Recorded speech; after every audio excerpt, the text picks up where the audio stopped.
My name is Kaitlyn, and I'm the associate winemaker at Rutherford Wine Company. I did undergrad at Cal Poly down in San Luis Obispo, studied enology, and then I decided after a year of doing harvest in California and Australia to do a master's afterwards. So it was a 2-year master's in Europe. So 1 year France, 1 year Italy.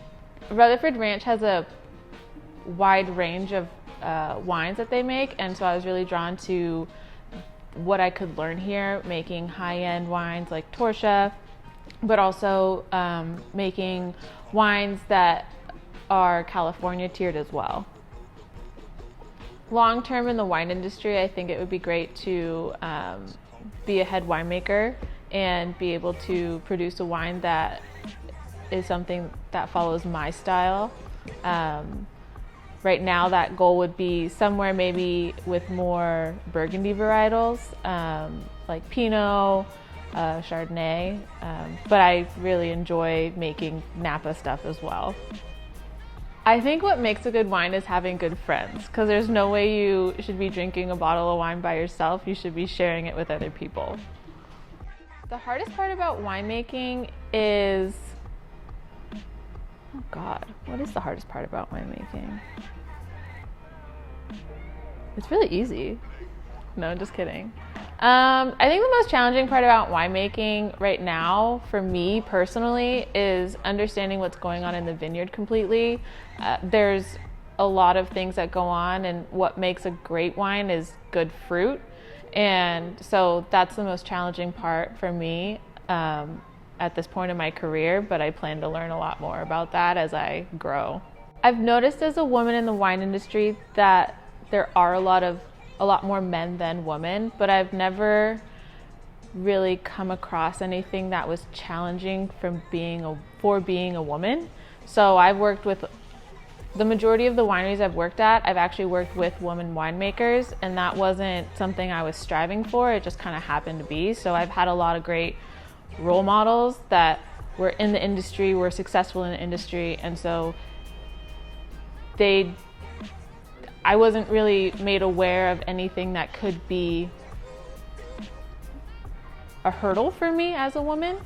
I think one great thing is that for me being in the wine industry, I've learned a lot about hands-on stuff, and I didn't really know that I liked hands-on stuff until I started working in the lab and doing a lot more things and making things, and I now am more comfortable taking apart something. Like the other day I was taking apart a scale to figure out how to fix it, and so I didn't know that about myself, and I've kind of learned through my experiences that, I mean, women can do hands-on things as well and fix stuff. I don't really know if I had a bottle of wine with an aha moment. So my mom's side of the family is from Napa. So growing up, we were in I'm from the South Bay. So growing up, we always came to Napa for holidays, Christmas, I don't know what other holidays, Easter, summer break for my parents.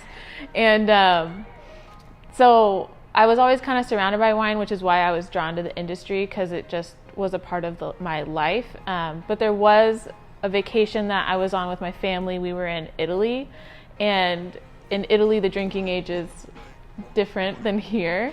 So I actually got served wine, and it was a Chianti. I don't know what it was, but I loved it. And I was like, oh, great. Like, I'm really happy that, like, I get to go forward and continue, like, because this was before I had applied to college or anything along those lines. I was like, oh, this is like something that I can actually go forward with and be interested in, and not be an accountant or something. No offense to accountants, I shouldn't have said that. I really like traveling, so I would just like to live in Europe somewhere. So I would say I would love to make a wine in Sicily, because I lived there for a little bit and just fell in love with the area. And wine for me is more being able to experience different areas and how different areas are with the weather and the people and the culture and all that kind of stuff. So living in Sicily, I would love to just be there, make a Nebbiolo, make a Nero d'Avola, or the white variety that was down there that was really good. I'm gonna say it not correctly because I'm not Italian, but Catarratto. It's a variety that's kind of similar to Sauvignon Blanc, and when I was there, they had a few lots. When I worked at a winery down there, they had a few lots of Catarratto. You're supposed to roll the R's. And Catarratto. And I really, really liked that wine. And as the intern, I was doing my master's thesis with them, and we got to make small batches, and that ended up being one of my favorite ones. So, my perfect weekend, I like doing activities. I like to busy myself, and so I love playing volleyball. So beach volleyball, grass volleyball, any kind of volleyball outside. And then if it's winter, I like to go snowboarding or skiing up in Tahoe, just anything to like get me out and about. And then at the end, when you're all tired, you can relax with friends and drink a cold glass of beer or wine. Something you wouldn't know about me if you met me is that I'm a huge Formula One fan. I wake up early on Sundays to watch a race.